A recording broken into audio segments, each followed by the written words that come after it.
بعد توحید کے مت والوں، شمع رسالت کے پروانوں،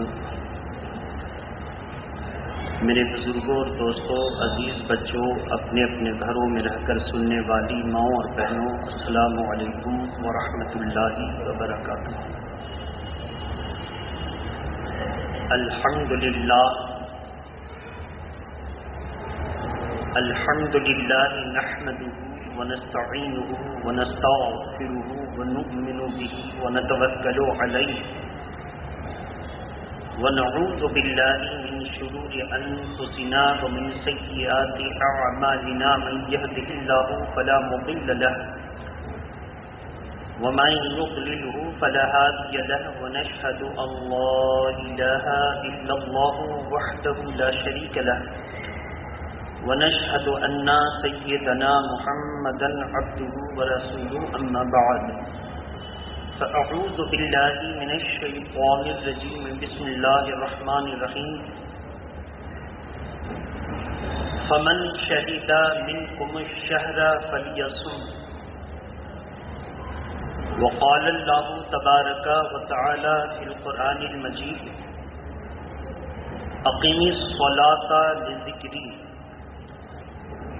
وقال الله تبارك وتعالى في القرآن المجيد، إن الله يحب التوابين ويحب المتطهرين، صدق الله العلي العظيم، وبلغنا رسوله النبي الأمين المتين الكريم۔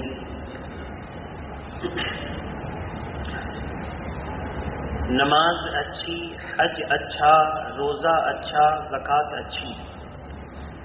نماز اچھی، حج اچھا، روزہ اچھا، زکوٰۃ اچھی، مگر میں باوجود ان کے مسلمان ہو نہیں سکتا۔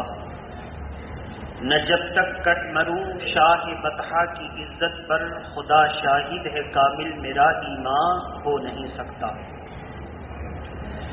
عزیزان ملت اسلامیہ، آج کی اس محفل محبت میں نے قرآن مقدس کی 3 جگہوں سے نماز اور روزے سے متعلق آیات کریمہ کو پڑھ کر اسی کو موضوع سخن بنایا ہے،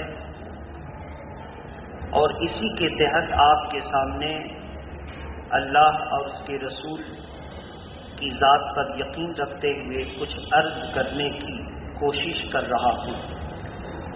محبت کے ساتھ درود شریف پڑھیں، اللہم صلی علی سیدنا شفیعنا حبیبنا مولانا محمد وعلی آلہ واصحابہ وبارک وسلم، صلاۃ و سلاما علیک یا رسول اللہ۔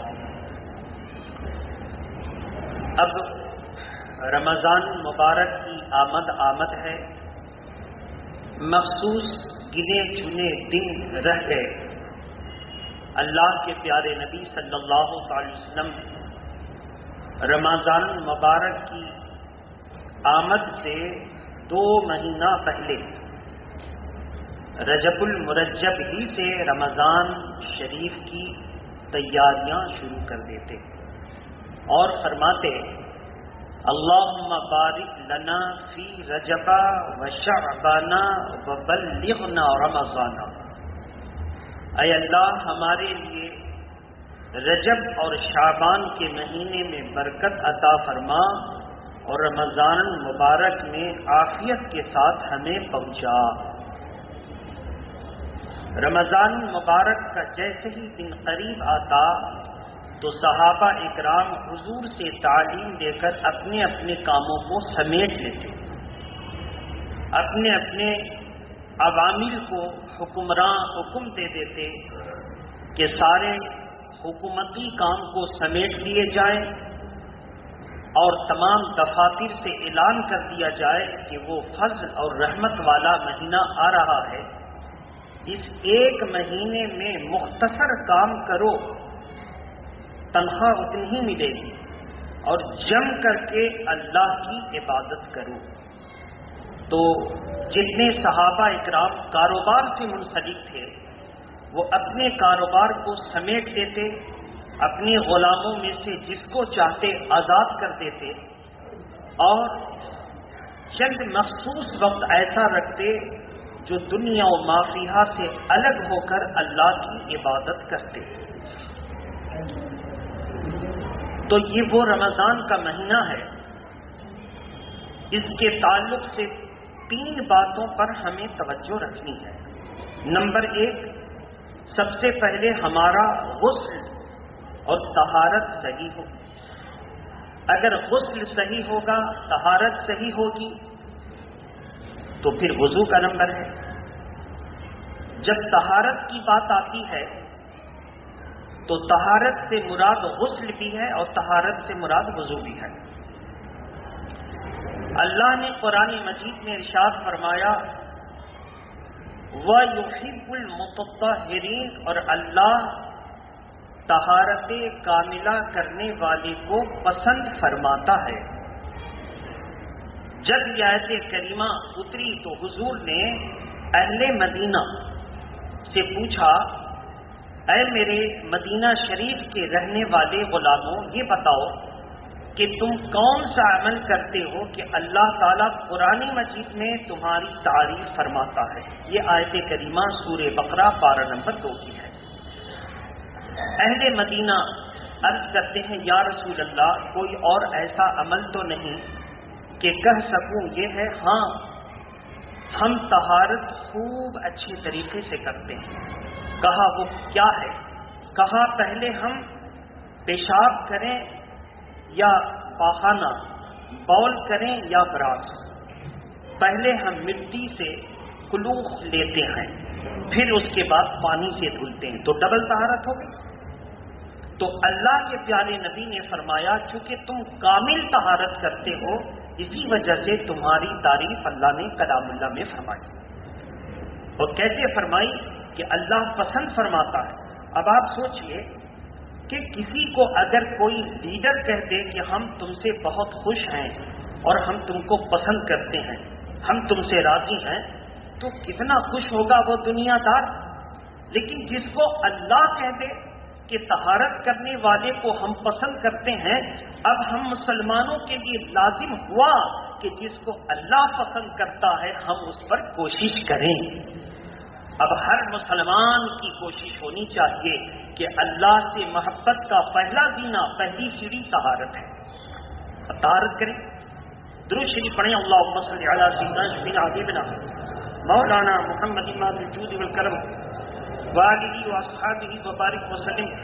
صلاۃ و سلام علیکہ یا رسول اللہ صلی اللہ تعالی علیہ وسلم.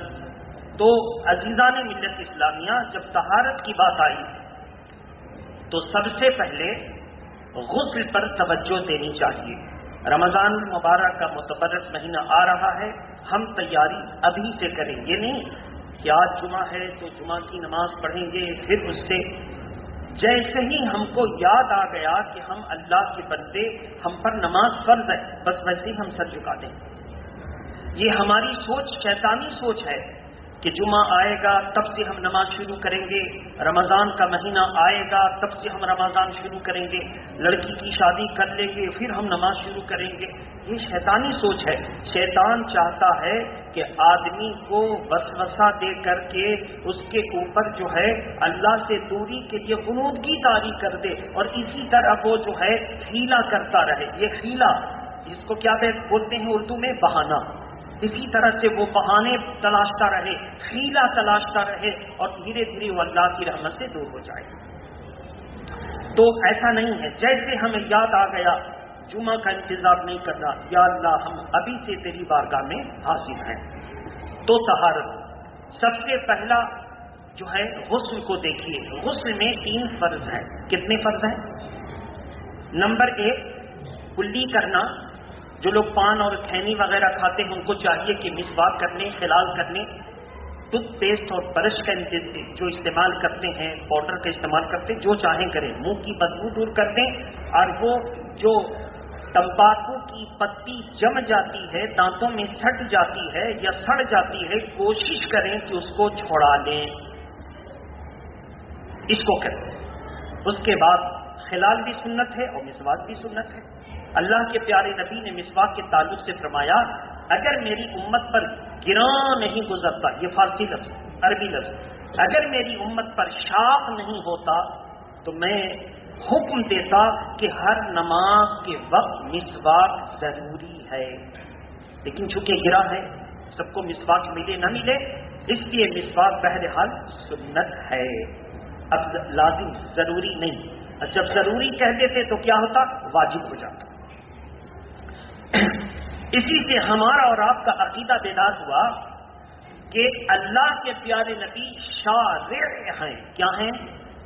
شارع، یعنی اللہ کے نبی جو منہ سے کہہ دیں اللہ اس کو شریعت کا حصہ بنا دیتا ہے، جو منہ سے، اچھا جو منہ سے نکل جائے وہ شریعت کا حصہ بن جاتا ہے، تو اس کا مطلب یہ ہے مالک و مختار ہیں۔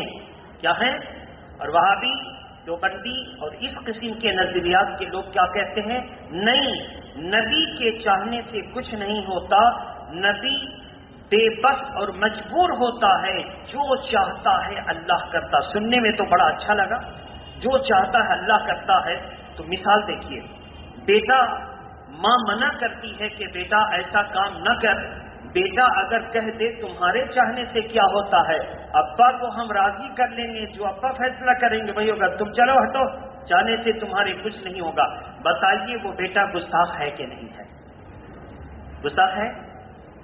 بلا تشبیہ و تمثیل، یہ تو سمجھانے کے لیے مثال تھی، بلا تشبیہ و تمثیل جب اللہ تبارک تعالی نے اپنے محبوب بندے کو نبوت کے مقام پر فائز فرمایا تو قانون ہے جو نبی ہوگا وہ با اختیار ہوگا۔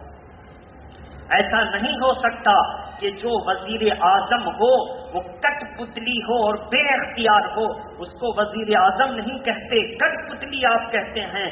اب یہی صورت اگر نبی کی بن جائے کہ وہ کٹ پتلی ہو تو کتنا بڑا عیب ہوگا۔ اللہ نے جس طرح اپنی ذات کو ہر عیب سے پاک رکھا ہے، اسی طرح نبی کی ذات کو ہر عیب سے محفوظ رکھا ہے۔ اس کو ذہن میں رکھنا ہوگا، ہر عیب سے میرے آقا محفوظ ہیں اور معصوم ہیں۔ کیا ہیں؟ معصوم ہیں، کر ہی نہیں سکتے، کوئی غلطی ہو ہی نہیں سکتی۔ ہم یہ کہتے ہیں، وہاں بھی کہتے ہیں غلطی ہو سکتی ہے، اعلان نبوت سے پہلے بہت ساری غلطیاں ہوئیں، یہ وہابی کا عقیدہ ہے۔ اور وہ قرآن کریم کی آیت کریمہ پیش کرتے ہیں، ہر آدمی جتنا بدعقیدہ سب کے منہ پہ قرآن، سب کے۔ یہیں پر ہم لوگوں کے لیے بڑا امتحان، میرے امام صاحب صحیح کہہ رہے ہیں کہ کاکی نارا کے امام صاحب صحیح کہہ رہے ہیں، آدمی کنفیوزڈ ہو جاتا ہے، شک شبہ میں، شک شبہ میں مبتلا مت ہوئیے، پاک صاف کھلی ہوئی زندگی گزاریے، سوچئے میرے امام صاحب نے جو کہا وہی سابق امام نے کہا،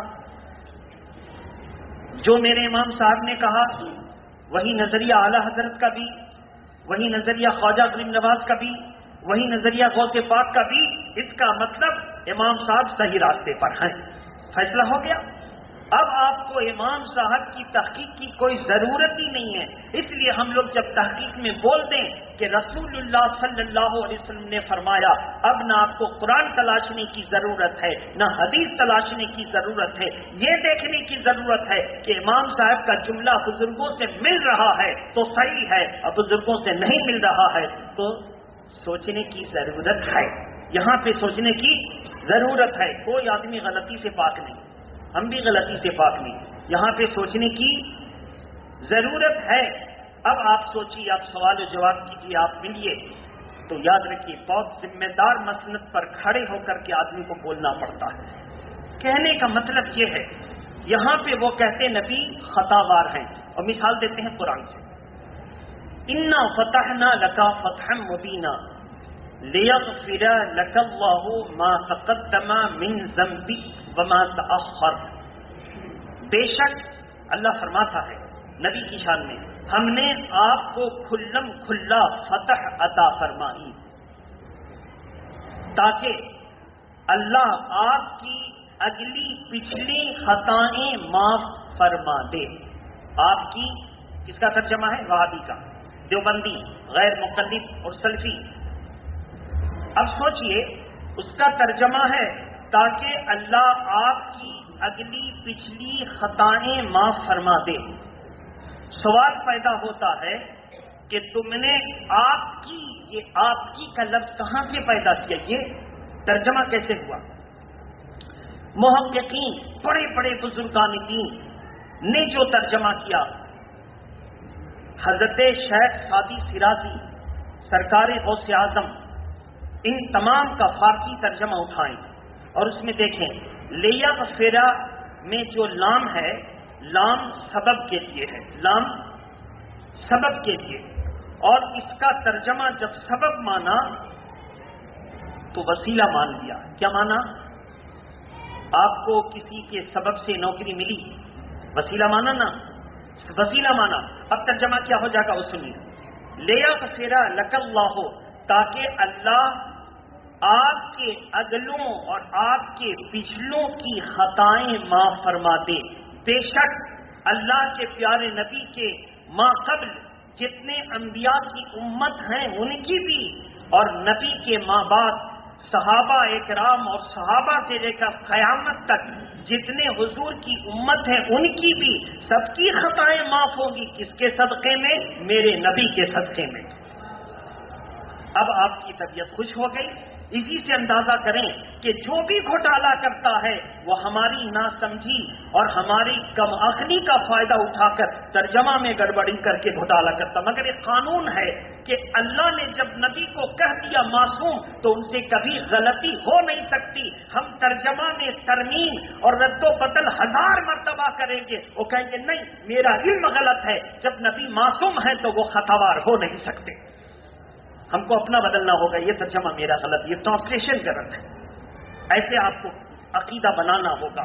تو عقیدہ، ایک عقیدہ قرآن کا کہ نبی معصوم، ترجمہ اس کے مطابق کرنا ہوگا۔ ایک عقیدہ قرآن کا کہ اللہ کے علاوہ سب خطاوار، اب وہ اپنی مرضی سے ترجمہ کر دے گا۔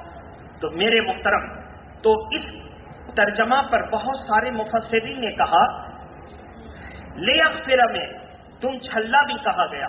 جتنے نبی کے غلام ہیں، جتنے نبی کے غلام ہیں، اللہ نے نبی کے وسیلے سے سب کی خطائیں معاف کرنے کا قرآن میں وعدہ فرمایا ہے، سب کی خطائیں معاف کرنے کا۔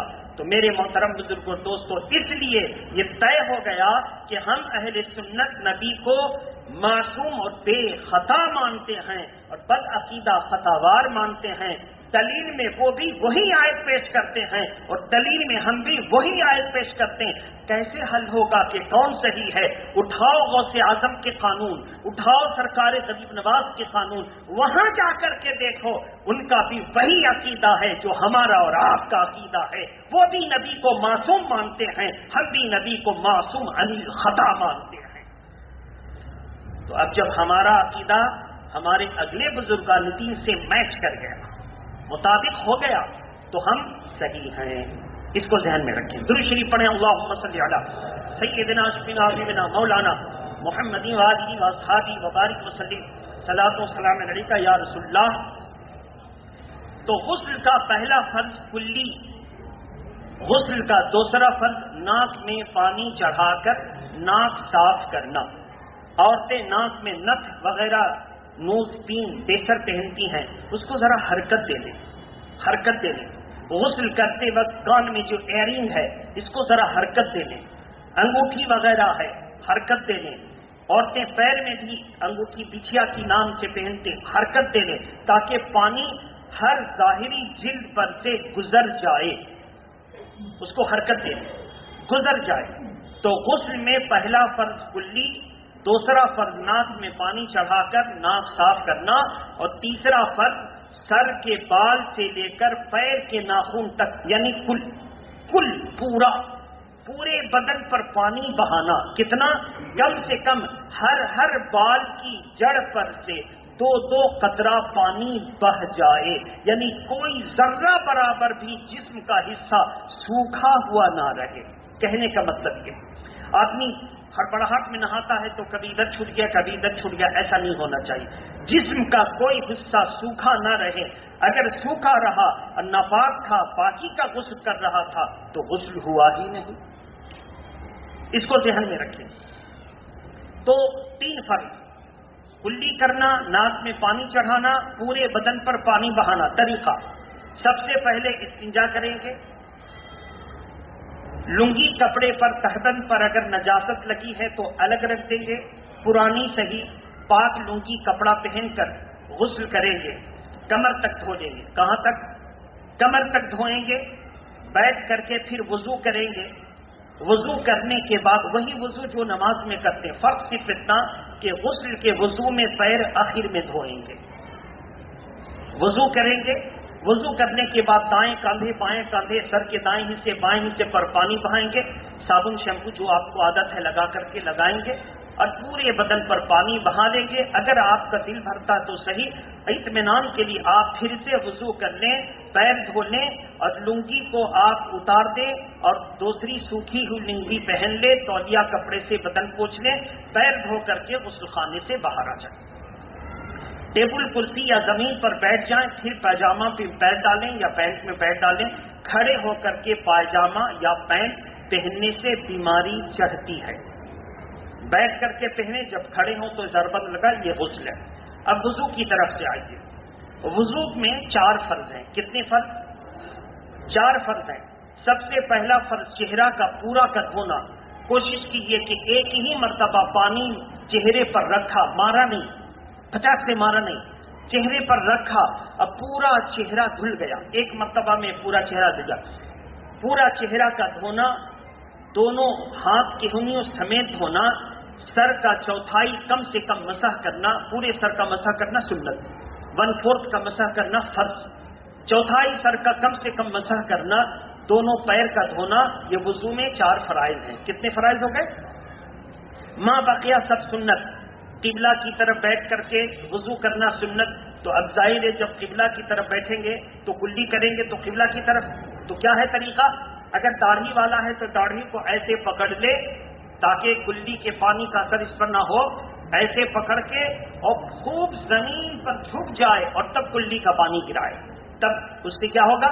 قبلہ کی طرف پھینکنا نہیں ہوگا، زمین کی طرف جھک جائے اور کلی کا پانی گرائے۔ قبلہ کی طرف چہرہ کر کے وضو کرنا سنت، نہیں تو آپ کا وضو خانہ جیسے بنا ہے، گھر میں غسل خانہ اور وضو خانہ جیسے بنا، آرام سے کیجیے، کوئی حرج نہیں ہے، یہ سب سنت ہے۔ گٹوں تک ہاتھ دھونا سنت ہے، وضو میں کلی کرنا سنت ہے، وضو میں ناک میں پانی چڑھا کر ناک صاف کرنا سنت ہے۔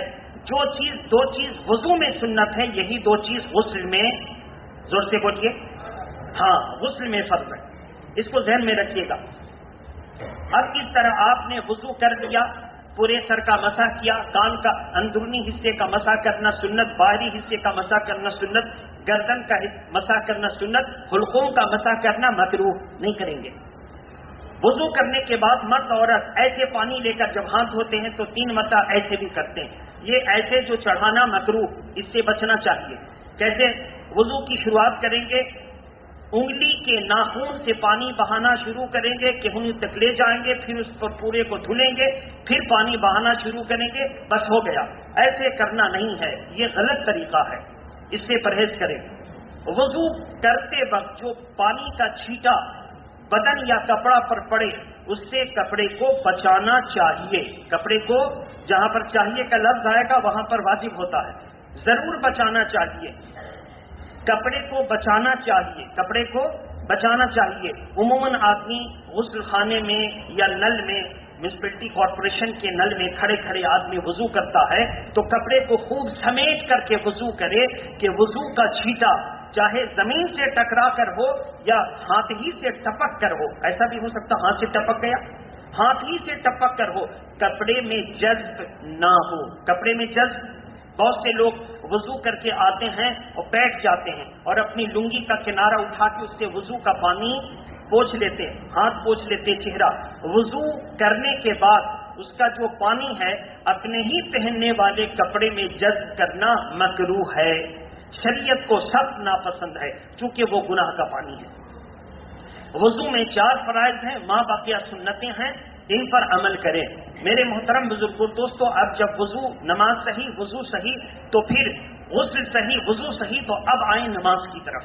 نماز کے تعلق سے سب سے پہلے جب نماز کے لیے کھڑے ہوں تو انداز یہی ہو کہ حضرت علی مشکل کشا ایک دم حشاش پشاش رہتے، خوش رہتے، فرحت و انبساط کی علامت چہرے پر عیاں ہوتی، لیکن جب وضو کر کر کے مسجد میں قدم رکھتے تو چہرہ خوف سے زرد ہو جاتا، سرخ ہو جاتا۔ لوگ کہتے کہ حضور ابھی تو آپ بہت حشاش بشاش اور خوش تھے، ابھی کیا ہو گیا کہ چہرے پر میں خوف کے اثرات دیکھ رہا ہوں۔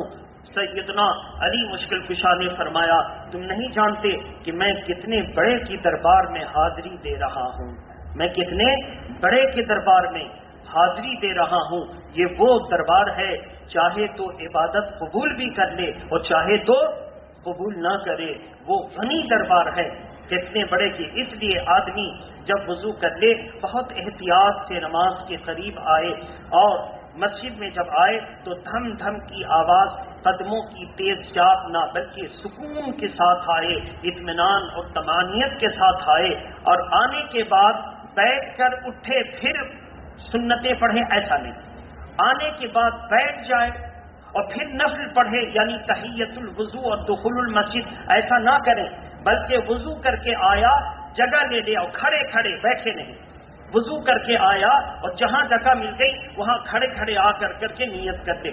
اگر وقت ہے تو تحیت الوضو پڑھ لے، وقت ہے تو دخول المسجد پڑھ لے تو 2 رکعت کی نماز نفل ہے، اور اگر وقت نہیں ہے تو فرض کے قبل کی سنت ہے تو سنت پڑھ لے۔ اور کیا فائدہ ہوگا؟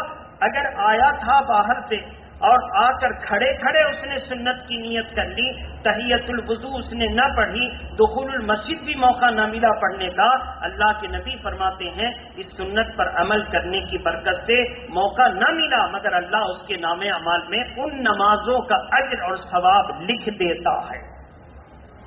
تو یہ فائدہ ہوا، ہم نادانی میں ذرا سا بیٹھ جائیں اور ثواب ختم کر دیں، ثواب کھو بیٹھیں، ضائع کر دیں، نہیں، ہمیں سنت اور شریعت سیکھنی ہے۔ کم عمل کریں لیکن ہمارا ایک ایک عمل کئی گنا فائدے کا باعث بنتا چلا جائے۔ میرے محترم بزرگ و دوستو، تو نماز کے تعلق سے اللہ کے پیارے نبی صلی اللہ علیہ وسلم نے قرآن مجید کی آیت کریمہ پڑھی، اقیمی الصلاۃ لذکری۔ اللہ تعالیٰ نے فرمایا کہ جب تمہیں میری یاد کرنی ہو تو سب سے حسین صورت نماز ہے۔ تم جب مجھے یاد کرنا چاہو تو اس کی سب سے حسین صورت نماز ہے، پھر ذکر کی محفل، میلاد النبی کی محفل، لیکن سب سے حسین صورت نماز ہے۔ اللہ کے پیارے نبی جب کبھی پریشان ہو جاتے تو فوراً آتے اور نماز کی نیت کر دیتے۔ صحابہ اکرام پوچھتے کہ یا رسول اللہ آپ نے ابھی نماز پڑھی؟ کہا جب میرے اوپر کوئی فکر ہوتی ہے میں اللہ کی بارگاہ میں سربسجود ہو جاتا ہوں، اللہ میری فکر کو دور فرما دیتا ہے، میری فکر کو دور فرما دیتا ہے۔ تو سب سے بڑی بات ہے کہ اللہ کو یاد منانے کا جو سب سے حسین طریقہ ہے وہ نماز ہے۔ تو نماز کے تعلق سے اللہ کے پیارے نبی نے فرمایا کہ جس نے جان بوجھ کر کے ایک وقت کی بھی نماز کو چھوڑ دیا فقط کفر، من ترک الصلاۃ متعمدا فقط کفر، جس نے جان بوجھ کر کے نماز کو چھوڑ دیا اس نے یقیناً کفر کیا، یقیناً اس نے کفر کیا۔ اس لیے امام شافعی فرماتے ہیں کہ جان بوجھ کر کے نماز چھوڑنے والا کافر ہو گیا۔ وہ تو اللہ کا کرم کیجئے کہ امام اعظم ابو حنیفہ نے قرآن مجید کی آیت کریمہ پیش کر کر کے فرمایا کہ کافر تو نہیں ہوا لیکن فاسق ضرور ہوا۔ فاسق جنازے کی نماز پڑھیں گے، اصالے ثواب کریں گے، اسی کے لیے ہے، لیکن فاسق ضرور ہوا۔ تو میرے محترم بزرگ دوستو کوشش یہ کریں نماز قائم کریں۔ اللہ کے پیارے نبی نے فرمایا کہ ہمارے اور کافروں کے درمیان، کفر اور اسلام کے درمیان فرق کرنے والی اگر کوئی چیز ہے وہ نماز ہے، وہ نماز ہے۔ کیسے دیکھیے، کسی بھی عبادت کے طریقے کو دیکھیے اس میں غیروں کا طریقہ مشابہت رکھتا ہے۔ مثلا آپ حج کرنے جاتے ہیں، وہ تیرتھ پہ جاتے ہیں، ایک طرح سے مشابہت ہو گئی، اشتراک ہو گیا۔ ہم لوگ زکوٰۃ و خیرات کرتے ہیں، وہ دان پون کرتے ہیں۔ ہم لوگ زمزم کا پانی لاتے ہیں، وہ گنگا جل لاتے ہیں۔ اور ہم لوگ روزہ رکھتے ہیں، وہ اپواس رہتے ہیں۔ تو کسی نہ کسی صورت میں تو ہو گیا، لیکن ایک عبادت ایسی ہے جس میں دنیا کا کوئی کافر شامل نہیں ہے، کوئی مشرک شامل نہیں ہے۔ اللہ کے پیارے نبی نے فرمایا وہ عبادت ہے نماز۔ جب کوئی نماز پڑھتا ہے تو اللہ اس سے راضی ہو جاتا ہے۔ اس لیے غسل کا طریقہ میں نے بتا دیا، وضو کا قاعدہ میں نے بتا دیا۔ اب آپ اور ہم ابھی سے طے کر لیں کہ ہمیں نماز پڑھنی ہے۔ اللہ کے پیارے نبی فرماتے ہیں نماز ادا کرو، نماز ادا کرو، ورنہ یاد رکھنا میرے آقا نے فرمایا ایک مرتبہ حضور نے جماعت پر نظر ڈالی، دیکھا کہ جماعت میں لوگ کم ہیں، پوچھا کہ کیا بات ہے؟ کہا یا رسول اللہ کچھ لوگ دور ہونے کی وجہ سے نہیں آتے، اب کچھ لوگ روزے رکھتے ہیں تو کمزور ہو گئے ہیں نفل روزہ رکھنے کی وجہ سے، اس لیے نماز میں شریک نہیں ہوتے۔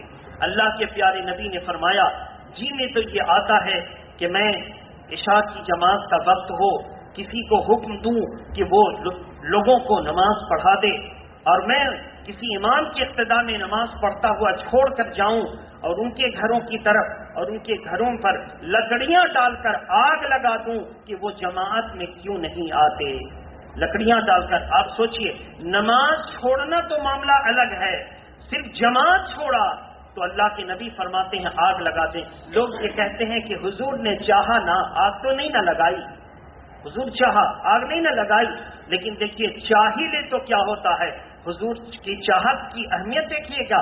حضور نے چاہا تھا کہ نماز میں کہ میرا قبلہ کعبہ ہو جائے، میرا قبلہ قد نرا تقلبا وجهك في السماء، حضور نماز کی حالت میں چاہ رہے تھے اے اللہ میرا قبلہ کعبہ ہو جائے۔ اللہ نے نمازی کی حالت میں حکم دے دیا فلنولینک قبلۃ ترضاها، پارہ نمبر 2 پہلا صفحہ۔ اللہ فرماتا ہے میرے محبوب آپ خواہش کرتے ہیں کہ آپ کا قبلہ کعبہ بن جائے تو اسی نماز میں بیت المقدس سے چہرہ ہٹا لیجئے اور کعبہ کو اپنا قبلہ بنا لیجئے۔ دیکھا آپ نے حضور کی چاہت کتنی جو ہے اللہ کو پسند ہے کہ حضور نے چاہا تو کعبہ کو قبلہ بنا دیا۔